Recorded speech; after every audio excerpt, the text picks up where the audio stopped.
Good morning, everyone, and welcome to the Guru Vlogger ng Kuwait. And today we are going to talk about the topic called the body. In this lesson, we're going to be talking about the story called The Good Body by Eve Ensler, where it is mentioned about body shaming. So without further ado, let's get started. So here is the background knowledge. Eve Ensler is on a mission among so many other great and powerful women to help women accept their bodies. Do not ignore their bodies as a separate entity from themselves. She wants women to acknowledge their bodies for the power and capability it holds, rather than be hung up on the flaws we perceive it to have. Esther herself, however, was guilty of this too, as most women are. Through sharing stories with women and all over the world, she comes to a piece of sorts. Though she may not always love this one particular part of her body, her focus shifts on her capabilities.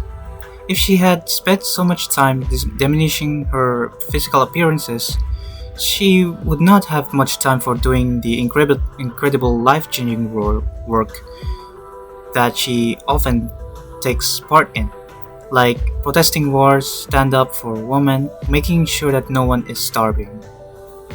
Now let's go for the summary.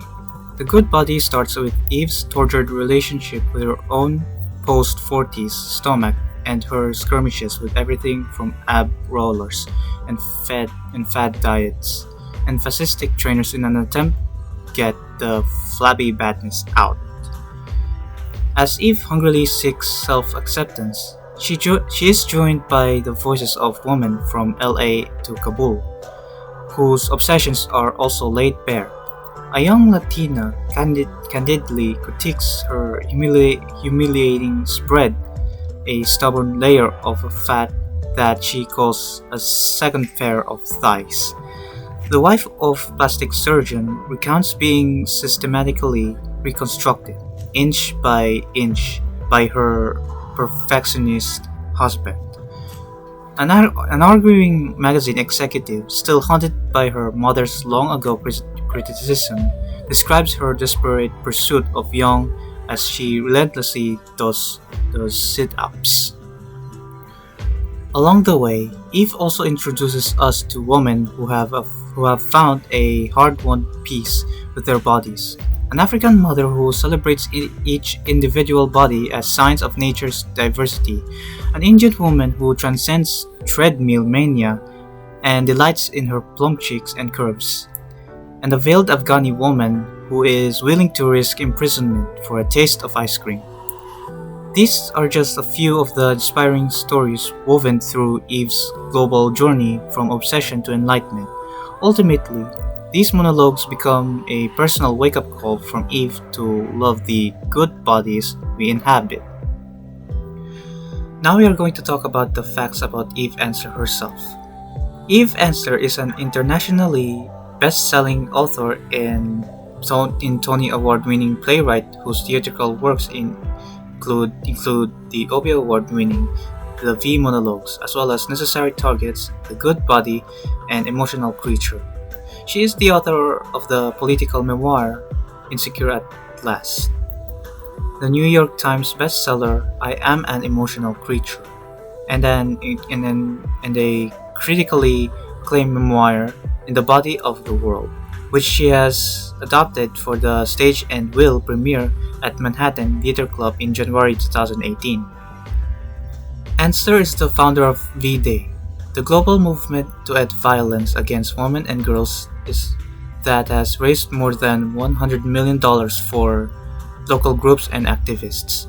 She is also the founder of 1 Billion Rising, the biggest global mass action campaign to end violence against women in human history, which is active in more than 200 countries, and the co-founder of the City of Joy, the Revolutionary Leadership Center for Survivors of Gender Violence in the Democratic Republic of Congo. Also, she changed her name as Eve Ensler is now simply V. Now let's go with the interpretation about the story. Ensler's stand-up shtick and somewhat underwhelming skill as a multi-character thesp, as well as the variable depth to her material, are more obvious this time around, at least in the show's pre-New York City form at American Conservatory Theater, in which it's scheduled to hit Broadway in September.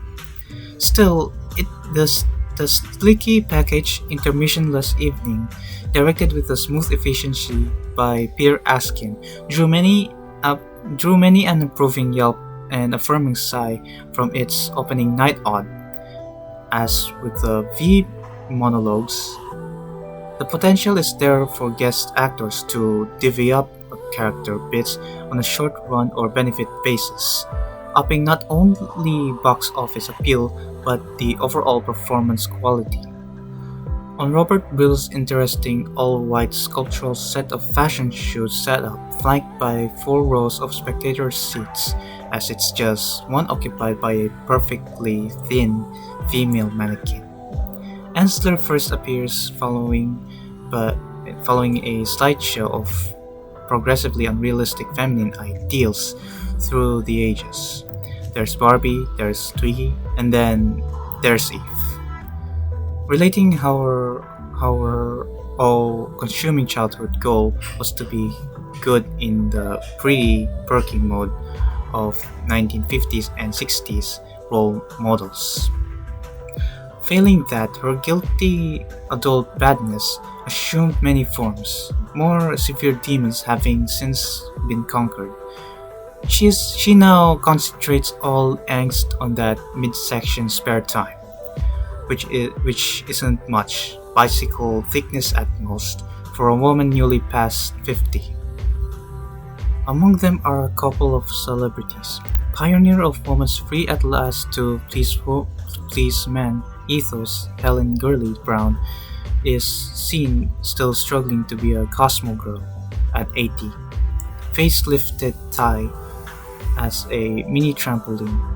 Isabella Rossellini laughs off her dismissal as spokeswoman because the cosmetic company can't accept anyone might still be the most beautiful woman in the world at the ancient age of 40.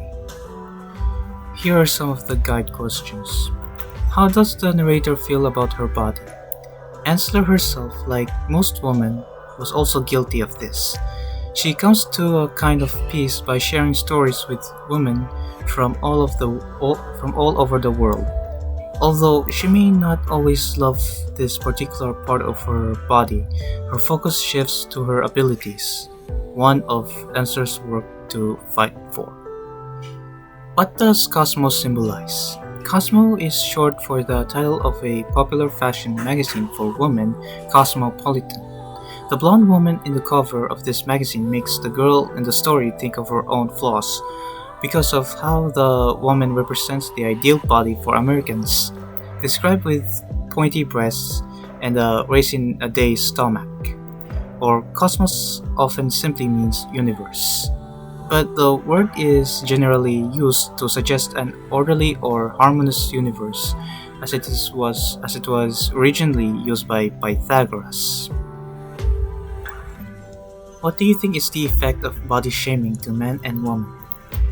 I may have been thinking that the body shaming is the fact that it is mocking person's body from one another.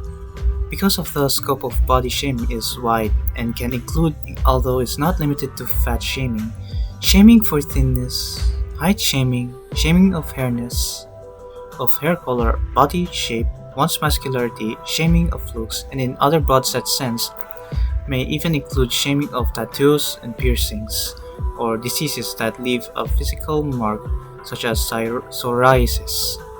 And that is all for today. Thank you everyone so much for watching. And don't forget to subscribe, like, and share, and turn on the notifications for more.